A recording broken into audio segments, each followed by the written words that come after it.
Spoštovane gledalke, cenjeni gledalci, lepo pozdravljeni. Občina Sevnica je konec septembra podpisala pogodbo za obnovo oziroma izgradnjo 2 novih mostov v Karmelju z izvajalcem del Podjetje Gradnje d.o.o. V Karmelju sta 2 mostova čez potok Hinjah zelo dotrajana, najbolj tisti, čez katerega vodi lokalna cesta proti Gabrijelam. Župan občine Sevnica Srečko Cvirk je povedal, da je vzporedno potrebno rekonstruirati tudi most, ki vodi v poslovno cono v Karmelju. Kot dodaja župan, je bil projekt pripravljen in v celoti usklajen. Poglejmo izjavo. V Karmelju 2 mostova čez potok Hinja sta zelo dotrajana. Najbolj je dotrajan most, čez katerega vodi lokalna cesta proti Gabrijelom. Vzporedno pa je potrebno rekonstruirati tudi most, ki vodi v poslovno cono v Karmelju.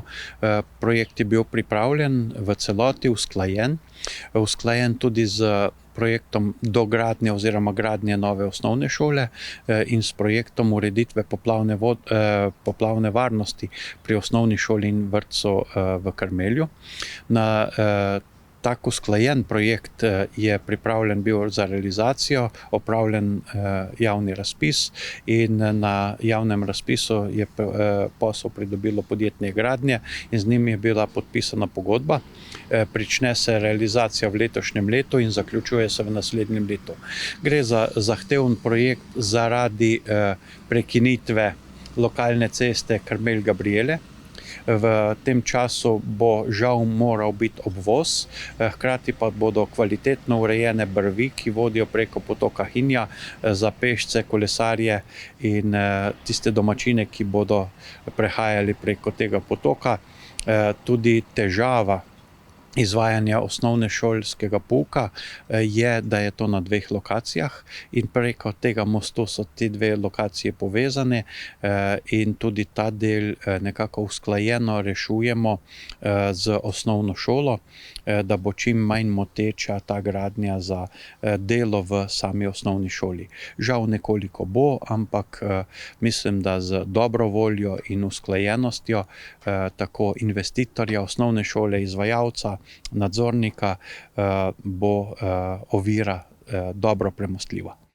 V Nuklearni elektrarni Krško je potekalo 17. zasedanje Meddržavne komisije za spremljanje izvajanja pogodbe med Vlado Republike Slovenije in Vlado Republike Hrvaške o ureditvi statusnih in drugih pravnih razmerij povezanih z vlaganjem v Nuklearno elektrarno Krško, njenim izkoriščanjem in razgradnjo. Na konferenci po zasedanju sta predsedujoča slovenski minister za okolje, podnebje in energijo Bojan Kumer in hrvaški kolega Davor Filipović, minister za gospodarstvo in trajnostni razvoj, poudarila odlično delovanje Nuklearne elektrarne Krško. Spoštovani člani Meddržavne komisije, minister in prijatelj Davor Filipović, predstavniki Nuklearne elektrarne Krško, predstavniki medijev. Res mi je veliko veselje, da vas lahko pozdravim tukaj v Krškem, celotno delegacijo Hrvaške. Ravno danes v Krškem, kjer smo lahko zaključili en uspešen cikel, ki je za nami. Nazadnje smo se srečali 4. aprila lansko leto pri vas na Hrvaškem v Reki na 16. zasedanju Meddržavne komisije. Ugotovili smo na današnjem zasedanju komisije, da je bilo poslovanje Nuklearne elektrarne Krško izredno uspešno, če ne rečem celo odlično. Samo obratovanje se je ponovno dokazalo, ne samo v času energetske krize, kako pomembna je stabilna, varna in konkurenčna oskrba z električno energijo. In ravno to se je dogajalo v lanskem letu. Kot veste, je bila Evropa in tudi Slovenija, ter tudi Hrvaška, v primežu res hude energetske krize lansko leto je ravno stabilen, energetsko varen in konkurenčen blok je pomagal k stabilni oskrbi, ne samo za državljane Republike Slovenije, ampak tudi za državljane Republike Hrvaške. Na današnjem srečanju smo tako sprejeli sklep in s tem tudi poročilo uspešnega poslovanja, hkrati pa lahko tudi pohvalimo upravo Nuklearne elektrarne Krško za vse aktivnosti, ki so jih naredili v preteklem letu od zadnjega zasedanja. da so obratovali odgovorno, zanesljivo, varno ter dosegli res odlične delovne, varnostne in pa ekonomske rezultate. S tem so res bistveno pripomogli k zanesljivi skrbi z električno energijo ne samo Slovenije in Hrvaške, ampak celotne te regije, tega dela Evrope, hkrati pa seveda poskrbeli tudi za blaženje podnebnih sprememb, ker takšen blok kakršen je Nuklearna elektrarna Krško, gre za brezogljičen blok, zelo veliko pripomore tudi k naslavljanju energetskih in pa podnebnih sprememb. Z veseljem smo tudi ugotovili, da je v preteklem letu, dobrem letu, Nuklearna elektrarna Krško uspešno izvedla vse aktivnosti za pridobitev okoljevarstvenega soglasja. Ravno v začetku letošnjega leta je bilo to soglasje meseca februarja tudi pravnomočno podeljeno. Nato smo obravnavali poročilo o delu koordinacijskih odborov za prevzem nizko in srednje radioaktivnih odpadkov, tako se strani RAO-ta kot se strani fonda. Skupaj smo ugotovili, da bo zaradi zamude pri izgradnji odlagališča Vrbina na slovenski strani in pa dolgoročnega skladišča Čerkezovac na hrvaški strani predaja NSRAO iz NEK malo zamaknjena in odmaknjena do leta 2028. Meddržavna komisija zato nalaga fondu NEK in pa RAO, da čim prej pričneta z gradnjo dolgoročnega skladišča Čerkezovac in odlagališča NSRAO Vrbina, ter najkasneje v začetku leta 2028 začneta se planirani prevzemom nizke in pa srednje radioaktivnih odpadkov iz Nuklearne elektrarne Krško. Seznanili smo se tudi s poročilom o stanju zbranih sredstev v slovenskem in pa hrvaškem skladu za razgradnjo Nuklearne elektrarne Krško in ob tej priložnosti bi se rad obema delegacijama zahvalil za res konstruktivno sodelovanje v preteklih mesecih, da smo lahko veliko sklepov soglasno potrdili na današnjem zasedanju. Današnjo priložnost zasedanja 17. komisije smo izkoristili tudi zato, da smo si ogledali suho skladišče za izrabljeno goriva znotraj Nuklearne elektrarne Krško. Na ta projekt, torej jedrski projekt, smo lahko še posebej ponosni, saj gre za edini novi jedrski objekt zgrajen v samostojni Sloveniji. In to res v zelo kratkem času. Suho skladišče za izrabljeno jedrsko gorivo je bistvenega pomena za podaljšanje življenjske dobe nuklearne elektrarne in predvsem povečanje jedrske varnosti. S tem krepimo ne samo energetsko, predvsem jedrsko varnost in pa odlične odnose med Slovenijo in pa Hrvaško. Hkrati s tem tudi dodajamo veljavnost jedrske stroke, tako slovenske kot hrvaške. Prosil bi še kolega Davorja, da tudi on spregovori par besed o današnjem poteku, kako veliko delo je opravljeno v preteklih mesecih in pa tudi na najavi zasedanje naslednje meddržavne komisije, ki bo gostila Hrvaška. Prosim, Davor. Hvala, Bojane. Sve vas lijepo pozdravljam. Iskoristio bih ovu priliku kako bih zahvalio ministru Kumeru, dragom prijatelju Bojanu, na organizaciji ovog današnjeg sastanka Međudržavne komisije za Nuklearnu elektranu Krško. Dodat ću još par riječi na ono što je Bojan govorio. Danas nam je prezentiran i rad Nuklearne elektrane Krško i mogli smo vidjeti da Nuklearna elektrana Krško funkcionira na najvišoj sigurnosnoj i operativnoj razini, da ostvaruje i sve ekonomske ciljeve i ono što je također važno, doprinosi i ciljevima dekarbonizacije cijele Europe. Nuklearna elektrana Krško je jedan stup sigurnosti kada govorimo o opskrbi električnom energijom i Hrvatske i Slovenije i jako je važno i da ova međudržavna komisija, odnosno povjerenstvo, da funkcionira uspješno i da razgovori budu konstruktivni kao što su to bili i danas. Istaknut ću kako su odnosi kada govorimo o energetici između Hrvatske i Slovenije na visokoj razini. Mi smo na tragu razgovora premijera Plenkovića i premijera Goloba nedavno u Zagrebu potpisali ugovor o solidarnosti o kojem smo Bojan i ja dugo razgovarali na način da Hrvatska u bilo kakvoj situaciji, ne daj Bože, neke potrebne, može pomoći Sloveniji što se tiče plina, a u Hrvatskoj trenutno udvostručujemo kapacitete našeg LNG terminala, a ponovno kako bi bili jamac sigurnosti našim zemljama u susjedstvu, a tu posebno mislim na Sloveniju.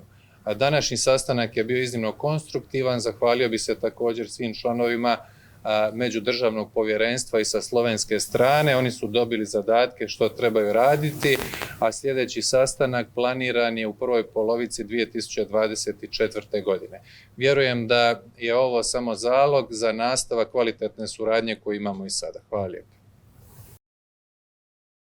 Prostovoljno gasilsko društvo Sevnica je v procesu nabave novega gasilskega vozila, namenjenega reševanju z višin in globin ter gašenju in tehničnem posredovanju.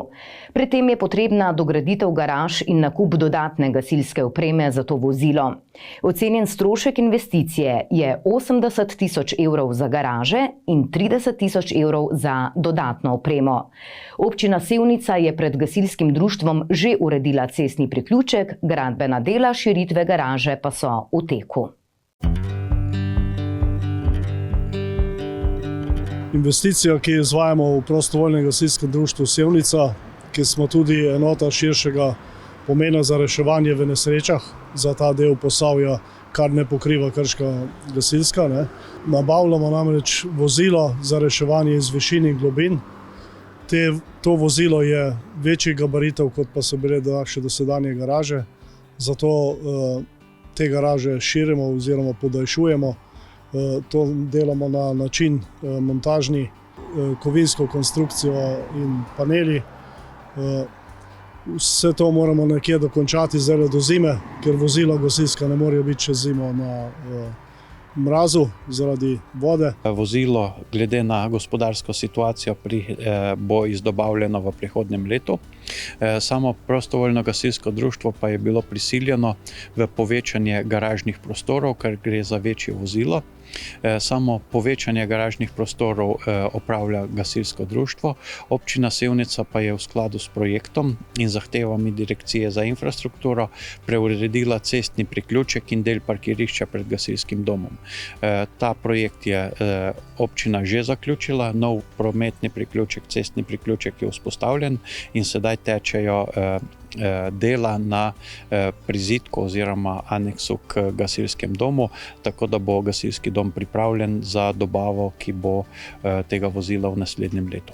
To je pač vozilo prihodnosti in s časom moramo iti naprej. Gre za vozilo multistar, kar pomeni, da rešujemo lahko iz višin, tako kot z lestvijo do višine 32 metrov in pa še v globino do globine 12 metrov. To pomeni, da lahko tudi z mostu rešujemo iz Save in tako naprej. Tako da to vozilo je bolj specialno, kot pa je lestev, širše uporabno in pa tudi, predvsem je pa tu pomen tega, da je namenjeno gašenju teh velikih objektov, kjer enostavno ne moremo z lestvami in pa z gasilstvo cevjo priti zraven, da bomo imeli, bom rekel, rešen tudi ta problem.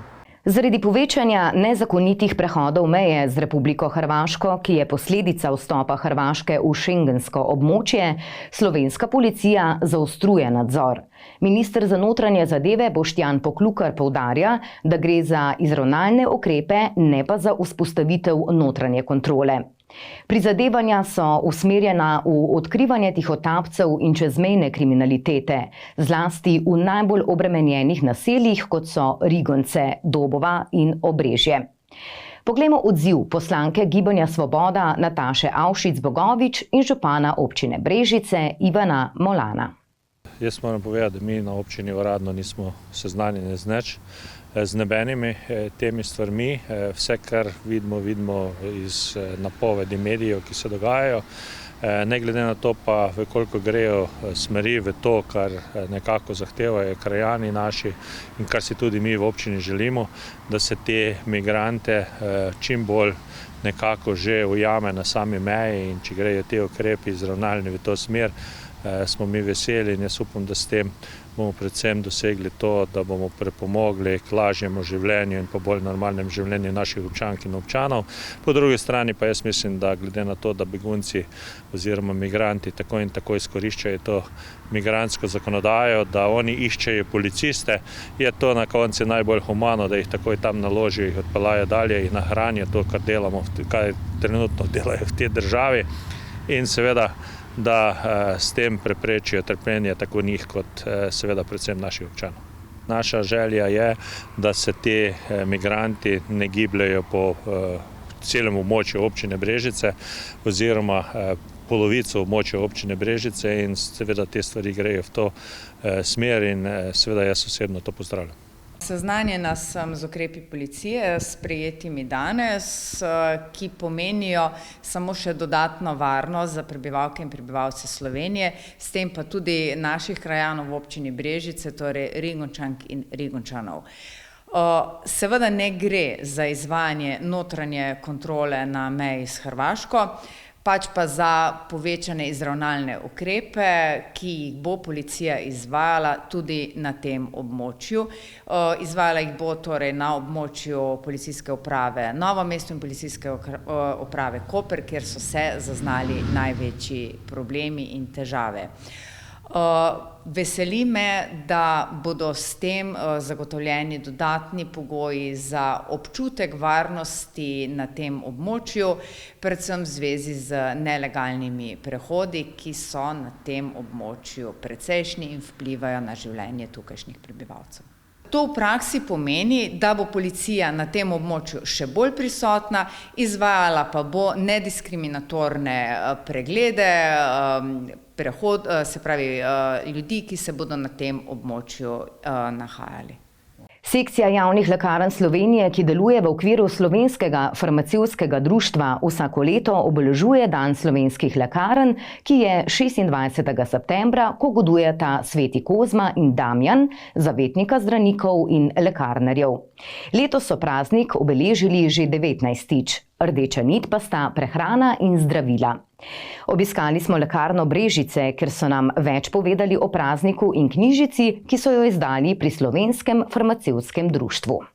Sekcija javnih lekarn Slovenije, ki deluje v okviru Slovenskega farmacevtskega društva, vsako leto obeležuje Dan slovenskih lekarn, in sicer na dan 26. september, ki godujeta tudi Sveti Kozma in pa Damjan, ki sta zavetnika farmacevtov oziroma zaščitnika farmacevtov in zdravnikov. Letošnji je 19. Dan slovenskih lekarn. Vsako leto imamo temo, letošnja tema so prehrana in zdravila. S tem namenom so pri Slovenskem farmacevtskem društvu izdali knjižico z nazivom Prehrana in zdravila. To knjižico delimo vsakemu, ki pride v lekarno na ta dan, in pa cel teden potekajo te aktivnosti. Tako da lahko vsak je vabljen v naše enote, v lekarni Brežice, Bizeljsko in Terme Čatež, da se zglasi po to knjižico in po vse nasvete, ki so v zvezi s prehrano in zdravili. Velikokrat je hrana tista, ki vpliva na delovanje zdravila ali pa na neželene učinke zdravil, in letošnje leto je namenjeno tudi ta namen v svetovanju, kdaj, kako moramo jemati zdravila in na kakšen način, skupaj ali brez hrane. Zdaj, v bistvu zelo pomembno je, kako zdravila uživamo tudi glede na obrok hrane. Običajno so pa zdravila, ki jih uživamo v obliki tablet, kapsul ali pa tekočin, ki jih uživamo skozi usta, in eno osnovno pravilo je, da se zdravilo zaužije s kozarcem vode. Ostali pripravki, ne vem, kot recimo čaj, mleko ali kava, niso najbolj primerni, so pa sicer tudi neke učinkovine, pri katerih je to pomembno. To sicer običajno tudi opozorimo pri svetovanju v lekarni, kadar ta zdravila izdajamo. Mogoče ena taka zelo osnovna pravila so pa, kaj pomeni, če se zdravilo jemlje na prazen želodec. To pomeni, da se zdravilo vzame kakšno urico pred jedjo oziroma 2 uri po jedi, ko je želodec načeloma že prazen. Potem, kaj pomeni natešče, to pomeni takoj zjutraj 1 urico pred jedjo. Kadar pravimo, da se naj zdravilo jemlje s hrano, pa pomeni, da je to med obrokom, tik pred ali tik po obroku. Kadar je pa pač neodvisno od obroka hrane, pa vzamemo zdravilo tako, kakor pač nam najbolj ustreza. To povemo ob vsaki izdaji, razen če pacient zdravilo že pozna. Tega ne poudarjamo posebej. Sicer pa obstaja tudi ena storitev, to se imenuje pregled uporabe zdravil, v kateri lahko pacienti, koliko imajo ali več zdravil ali potrebujejo kakšen dodaten nasvet, se tudi oglasijo pri nas in dogovorimo za točno določen termin, kjer tudi povemo vse, kako v bistvu zdravilo, zakaj jemlje, kako ga naj jemlje, tudi glede na obrok hrane in se pač pogovorimo še o ostalih pomembnih stvareh. Zdaj mogoče so določena prehrana, določene snovi v prehrani, pri katerih je treba biti zelo pozoren, kako jih jemljemo z zdravili. To je verjetno vsem poznan tale sok grenivke, potem kakšna šentjanževka, potem mleko, mlečni izdelki z določenimi učinkovinami. Ni fajn, da jih uživamo, pri drugih je spet dobrodošlo uživanje zdravila, ampak to v bistvu zmeri povemo. Prav tako mogoče kakšni minerali, kot je železo, magnezij, kalcij, niso primerni za jemanje skupaj z določenimi antibiotiki, pa potem tudi alkohol, recimo je odsvetovan pri nekaterih antibiotikih strogo in tudi so določene učinkovine, pri katerih pacient naj ne bi užival alkohola, kadar se zdravi z njimi. Občina Brežice je v letošnjem letu pristopila k izgradnji novega mostu na Borštu z investicijo vredno 1,1 milijona evrov. Nov most bo omogočal hitrejši dostop do glavnih cestnih povezav. Zaključena dela bodo končana do 15. novembra, za promet pa bo odprt nekoliko kasneje, po pridobitvi uporabnega dovoljenja. Domačini si prizadevajo tudi za ohranitev tradicije skokov z mostu v reko Krko. Občina Brežice je v letošnjem letu seveda pristopila k pomembni investiciji, to je novi most Boršt. Gre seveda za postavitev praktično novega lesenega mostu na področju, ki se je na nek način porušil.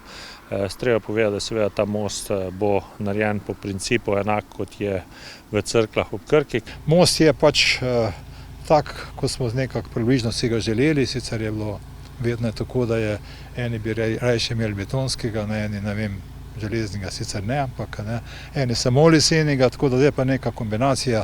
V vodi je beton, kar gleda ven je leseno, nosilci so železni, kar bo pa leseno. Tako da v bistvu vse skupaj bo izgledalo, v bistvu, da bo, mislim, da bo most lep, da bo krasil vas Boršt, ki je značilna po tem mostu. Eno je, da ga koristimo kot to, ko ga rabimo koristiti, drugo je za rekreativne namene, tu se pešci, kolesarji, vse se vozi mimo. Tretje je pa tudi tukaj neka tradicija teh skokov z Boršta, tu je voda kar dosti globoka in pač računamo tudi na to, da bomo s to tradicijo nadaljevali. Most sam se tudi delno razširi, se tudi dvigne, zaradi tega, da bo lažja pretočnost.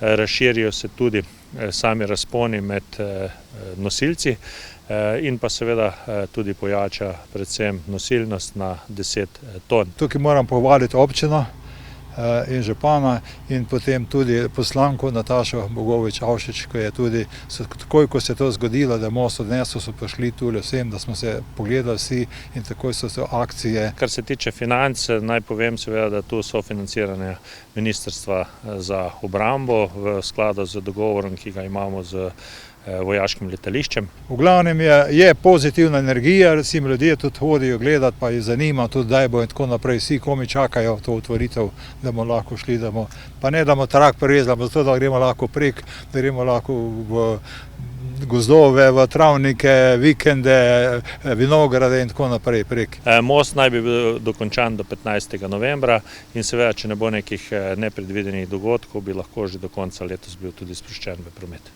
Da se bo to končno zgodilo, da bo most, ki nas bo služil naslednjih, jaz mislim, da bi moral služiti ob dobrem vzdrževanju 50 let, recimo, ne. V galeriji Božidar Jakec v Kostanjevici na Krki so v petek odprli občasno razstavo Damjana Kracine z naslovom Napačna ladja, ki predstavlja novo celostno prostorsko delo, posvečeno raziskovanju telesa in figure, vendar ne o njeni stvarni zasnovi, ampak v fiktivnih oblikah potencialnih pojavnosti. To je pojasnil tudi kustos razstave Miha Colner. Gre za neko kombinacijo različnih faz njegovega ustvarjalnega dela. Poglejmo. Razstava Napačna ladja Damjana Kracine je nekako kombinacija različnih faz njegovega ustvarjalnega dela. Namreč razstava je pripravljena posebej za cerkev, tako kot večina razstav v tem prostoru. Seveda je pa on, ker gre za velik prostor in tudi kompleksen projekt, dodal seveda tudi določene elemente, ki izhajajo iz njegovega preteklega dela, skratka nekje skoraj iz zadnjih 20 let. Skratka, te največji elementi so narejeni na novo, po meri pravzaprav za cerkev, dodani so pa tudi nekateri dodatni.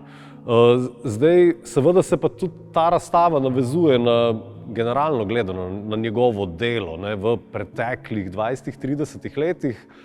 Damjan Kracina je namreč kipar in umetnik, ki se veliko poigrava s to neko idejo fikcije in fantazije pravzaprav v svojem delu.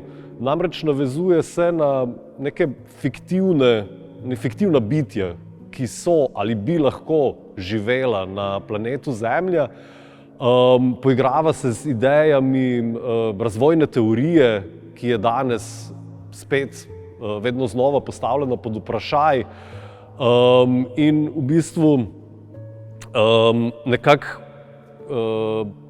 razmišlja o nekih potencialnih prihodnostih, kaj bi se lahko zgodilo na tem planetu, na tem našem preobremenjenem planetu zaradi človeškega delovanja v prihodnosti. In tu v bistvu, čeprav gre za neko popolnoma fantazijsko postavitev, za neko fikcijo, lahko najdemo tudi neke aluzije na sedanjost, na aktualne probleme v naši družbi, bodi so to okoljski problemi, problemi na splošno medosebnih odnosov v družbi, recimo ta neka materialna naravnanost človeške vrste in tako naprej.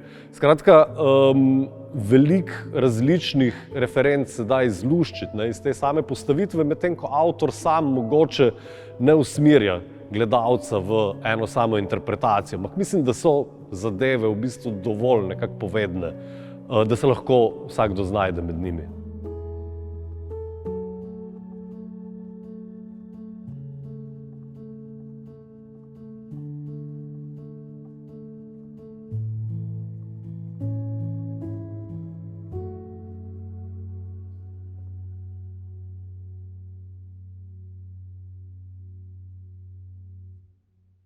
Včeraj je Sevnico obiskal varuh človekovih pravic Republike Slovenije Peter Svetina. V občinski stavbi je otvoril varuhov kotiček, stojalo opremljeno s koristnimi informacijami o delu varuha in njegovih pristojnostih in obrazcem za vložitev pobude.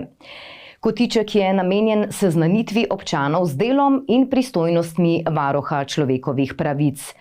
Čeprav so informacije o delu varuha dostopne na njegovi spletni strani, je sedaj mogoče do teh informacij dostopati tudi v analogni obliki. Namen današnjega obiska je, da smo v občini Sevnica postavili tako imenovani varuhov kotiček, ker lahko občanke in občani se seznanijo z našim delom, z delom varuha človekovih pravic, tudi v analogni obliki, se pravi ne zgolj po spletu, da nas kontaktirajo, ampak tudi v pisni obliki. Na tem kotičku je prednatisnjena pobuda, ki jo človek, ki jo ocenjuje, da so mu kršene človekove pravice, izpolni in pošlje na naš naslov. Potem imamo zgibanke, v katerih pojasnjujemo, kaj varuh lahko stori, česa ne more storiti, zakaj varuh sploh obstaja, tako da občanke in občani vidijo, da so pristojnosti varuha dejansko na vseh porah življenja, naj si bo v državnem smislu ali na lokalnem nivoju. Obisk varuha človekovih pravic v občini Sevnica je pomemben tako na simbolni kot tudi na praktični ravni. Na simbolni ravni, da nekako skupaj z varuhom spremljamo stanje človekovih pravic, pravic posameznika v vseh obdobjih življenja, v vseh socialnih statusih in vseh okoljih v Republiki Sloveniji.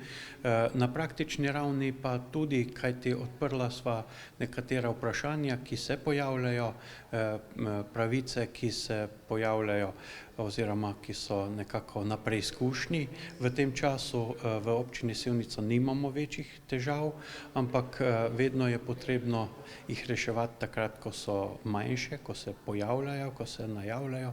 To so pravice z področja sociale, pravice z področja tujcev, priseljevanja, zaposlenih in tudi pravice tistih, ki jih spremembe v družbi nekako vznemirjajo in s tem se počutijo nevarne.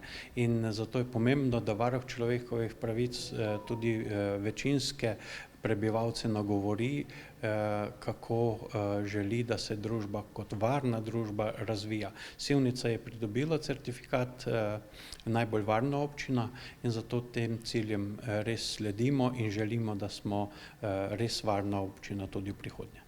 To je vse, kar smo vam pripravili tokrat. Sledimo dogodkom in se gledamo ponovno prihodnji teden. Hvala za vašo pozornost in lep pozdrav.